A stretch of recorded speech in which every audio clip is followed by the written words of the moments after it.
Okay, today we're going to talk about the importance of stalling out the objective. When you have control over the objective, sometimes you want to make a play or use ultimates in order to maintain control over that objective for longer, even if necessarily it might be a losing fight afterwards.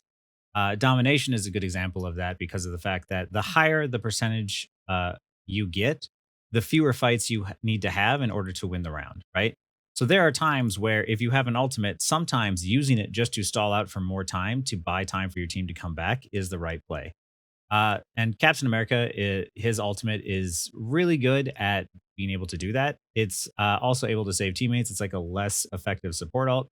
And I'm going to show you how I do that with him here, and also show you how it's effective on another game where a support had done it. The battle starts in 5, 4, 3, 2. All you need to do is capture the mission area. Got it? So the hardest part about these domination points is just capping the point. Once you have control over the point, you want to do what you can to maintain that control as long as possible. So even though typically you wouldn't want to stagger yourself and trickle in, sometimes trickling onto the point in order to maintain control of it for a little bit longer is the right play. So right here, I just dive in, create a little bit of space, and then I help try and field the cap off my back line. Once he's down, now I know that we have the advantage, and we're just going to push them off to the point. I see that she's in diamond form, and her grab is gone, so I'm going to follow up on the Emma here. And now that we have the advantage, or at least we have the point, and we lost the Black Panther, I'm just going to play a little bit more passively because their cap is going to be back sooner than our VP will, right? Once we're on the disadvantage, I don't want to do anything too crazy that would make us lose the point faster. So I'm not playing super aggressive here. I'm sort of buying time and waiting for our Black Panther to get back, right? But I see that as they start to take the point, I stand on it, and I use this thing here behind cover in order to make sure I don't take too much damage, but I'm also keeping them from capping it faster. At this point, I'm trying to peel the cap up my backline again. I see that we lose our tank. They lose the support. It's not looking too good for us. At this point, I'm jumping around because of the fact that I'm waiting for one of my support ults. And once the support ult comes out, I try to follow up on it, and then once their support ult comes out, it just kind of breaks even. I see that also we had lost our Cloak and Dagger. That was Loki who had copied our Cloak and Dagger. And I know that essentially we're going to lose this point, right? We are about to lose this point. So what I'm doing is I'm taking advantage of the Cloak and Dagger ult as long as I can and using it to build my ult up. And then once I get my ult up, now that I know that it's basically just me here, Emma's here, but she's not in a safe place to contest the point, and she shouldn't want to. She was also one of the first to die, so that means that the rest of my team is still far back behind her. So what I'm going to do is I'm going to try and stall out as long as possible by doing the whole jumping around thing that caps do. And you see here that the percentage, you know, when my team was basically first dead, was at 50%. Now it's at 56, and I pop my ult. I'm going to use this to stay alive. I'm going to use the centerpiece as cover. I'm going to pull out resources. And I'm going to buy time because I'm waiting because I know my other support has their ult. And this entire time, we still have control over the point. And now it's at 70% by the time that my support gets back, and now they can use their ultimate. This is why triple support was so like oppressive in high elo games. When triple support was played really well, you would just get control over the point, and then one support would ult, and then the next support would ult, and then the third support would ult. And by the time that third support had ulted, the first support would already have their ult back again. And then you could basically never lose control of the point because you could just keep cycling your support ults really, really well. This is the reason why support ult charges needed to be nerfed and why the duration needed to be nerfed, is because of the fact that you could just stall out the objective forever, which is essentially what you kind of do with Captain America. Here, Captain America uses his ult, but it's a really poorly timed ult. He's not creating any space for his team. He used it probably to keep himself alive, but his team isn't there. He doesn't have control over the objective. It's just a waste of an ultimate at this point.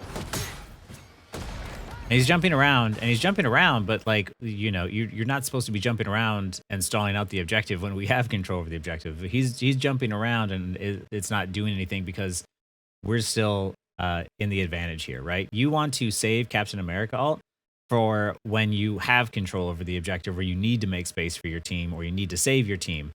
This right here is just wasted.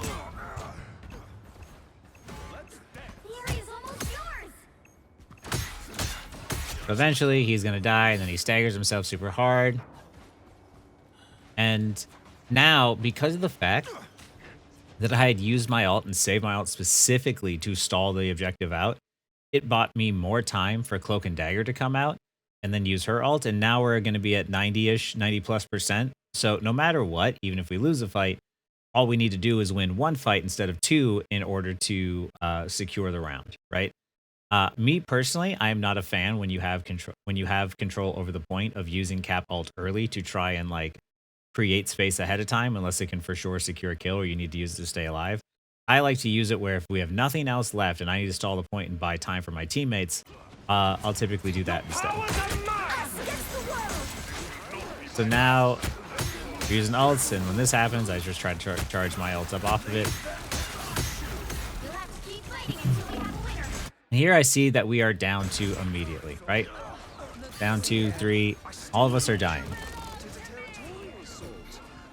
Let me use her ult. Probably not the best idea when we're already down so many.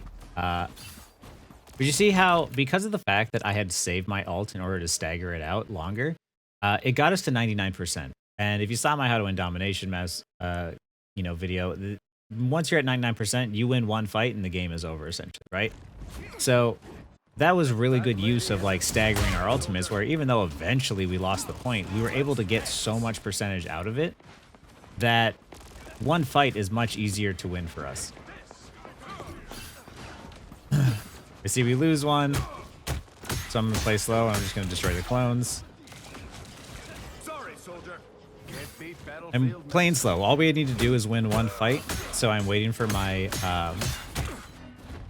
my Loki to get back, right? I rejoin with my team.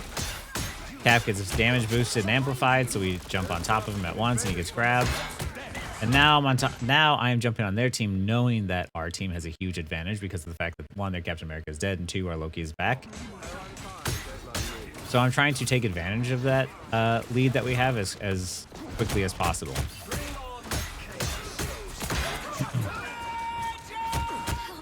Cloak and Dagger ults. I recognize that she didn't have her bubbles, so she was easy to jump on top of. He dies. Now Captain America is gonna die. I die. Listen. Everybody makes mistakes, okay? But we got the point. That's what matters. So that, as you see, is the reason why you would want to save your ultimates and not, like, you don't want to stack too many ultimates on top of each other. Sometimes you want to save ultimates in order to stall and buy yourself some time. So that way your teammates can come back and you can get that percentage a little bit higher. Maybe you eventually do lose control over it, right? Maybe you do lose those fights, but you were still able to buy more percentage. So that way you wouldn't need to fight as hard in order to win the round. Now, there's another map I want to show you guys where it happens with the support ult and how she jumps on at the last second in order to stall it out. Okay, here I'm playing Midtown. I'm cap on defense here, and on defense like this, the most important thing you want to do as tank is not die. So even though I'm a dive tank, I am going to be very smart about my engages and disengages. So there, I'm just going to bounce my shield, try and get some ult charge. Jump on the back line, and I'm punching her behind the back of this thing for a bit there because I knew that was safer. Now, once I start to get pressured out and they have a bunch of people looking at me and I'm half health, that's not really a whole lot when you're, the higher in rank that you climb. People can shoot and hit you. So I go back around, I rejoin with my team. Bucky grabs my tank. I try to get him out by holding my shield up. He eventually dies, which is really bad for us. But now we just need to stall it out as long as possible. We need to play a bit more safer. Hopefully we can get a pick. But more than anything, we want to, play a bit more passive. We end up dying due to Hawkeye doing Hawkeye things. But you see how, like, even though we're technically at a disadvantage, we would typically want to regroup with our team. My other tank got back, and now that he's here, the supports are helping him stall out the point as long as possible, right? We're already down. We're probably, most likely, it seems like in a losing fight, but what we want to do is buy as much time as humanly possible in order to try and run this clock down a little bit farther. So that way they don't get to push the convoy for as long. So here I'm just trying to do that thing where I build my ult with cap so I can stall it a little bit longer. I see the Hawkeye just picking people for free, and he shouldn't be allowed to do that. So here I'm jumping around. I know I'm at a disadvantage, but I'm just trying to do what I can to stall for time. And now our Cloak and Dagger has ultimate, right? Typically, tanks are the ones that hold space. Tanks are the ones that will be on the objective to try and hold it and keep the enemy from taking it over. However, with the support ultimate, especially one like Cloak and Dagger, you can use it on the point and then you can maintain control over that objective for just a little bit longer. And you can see here, she had just activated it, right? Now, it's just her, it's just the other DP and, you know, the 2 DPS. The rest of us are still coming out of spawn. But that forces the support ult because then they want to counter with it. I'm coming back. And because of the fact that she used her ult at the last possible second, it bought us enough time that now we can try and turn the fight back around in on them because the rest of us got back from spawn and was able to regroup with our team.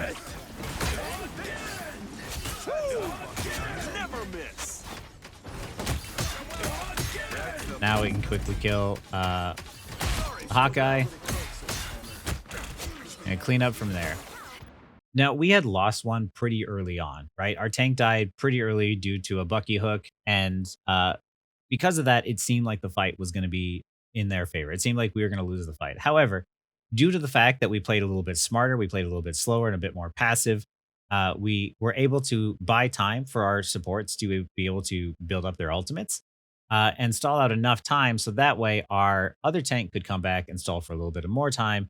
And then once our Cloak and Dagger got our ultimate, we were able to buy so much time and relieve so much pressure that all of us could regroup. And, you know, even if we had lost that fight, we still would have gone from losing the point with, you know, them having 3 minutes advantage to them having, you know, like a 2 minutes and 20-second advantage, right?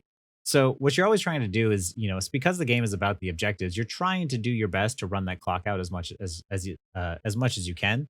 And sure, sometimes you might not want to support out the point if you're by yourself, but if you think you can buy enough time for your teammates to come back and regroup or make a play, then you're definitely going to want to. Because of that Cloak and Dagger ultimate, we were able to maintain control over the point. Even though they got 2 ticks, they didn't take full control over the point, which is huge, because taking the first point in convergence maps is sometimes the hardest. So here, same thing. I've just got my ultimate. I'm going to dive in the back line. I can apply some pressure. And now I've got a bunch of people looking at me, and they're not looking at the front. So I don't really care that I'm not doing anything because I'm pulling a bunch of attention. And they have to walk back around. They wasted about 30 seconds trying to jump at me, and I didn't get anything out of it. So I use my ult so I don't die. Pull out the Luna ult. At this point, I am just wasting their time as much as I can, right? Like we had already stalled at the objective at the last second. I normally like to use my ultimate to, like, once again stall on the point or something, but I didn't want to die from all the bursts that happened pretty quick lately with Cap. Now I want to follow back in and follow up on that amplifier, and of course my ammo ult. He's isolated, so he makes for easy pick. I'm trying to shield off the heals from Luna, and I'm getting her frozen.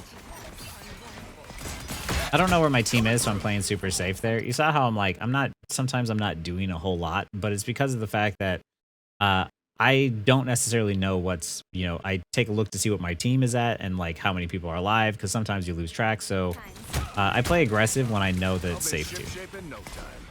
Kind of looking for their back line.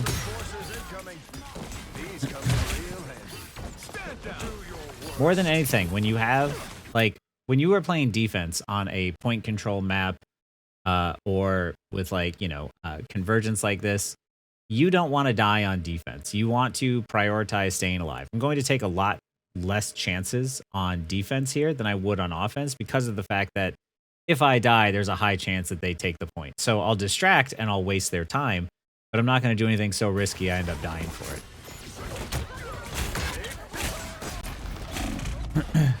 Bucky saves me there with the team up I forgot about all game.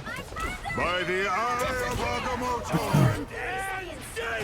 Cloak hits an absolutely massive ult. And there Bucky just totally goes out of position. And then our Bucky goes to clean up.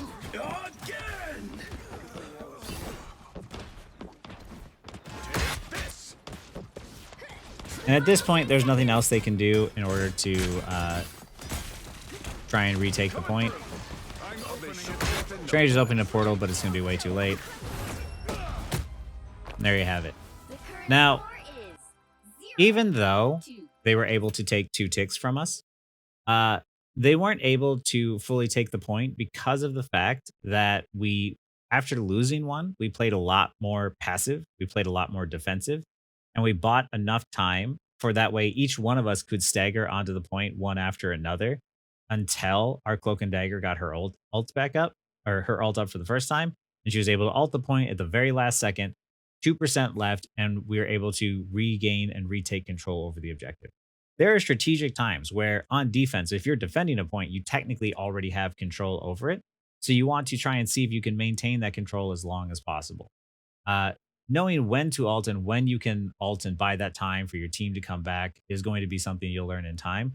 But if you think that you could possibly ult and use your ult to buy enough time for your team to come back and regain control, it might be worth it to give it a shot.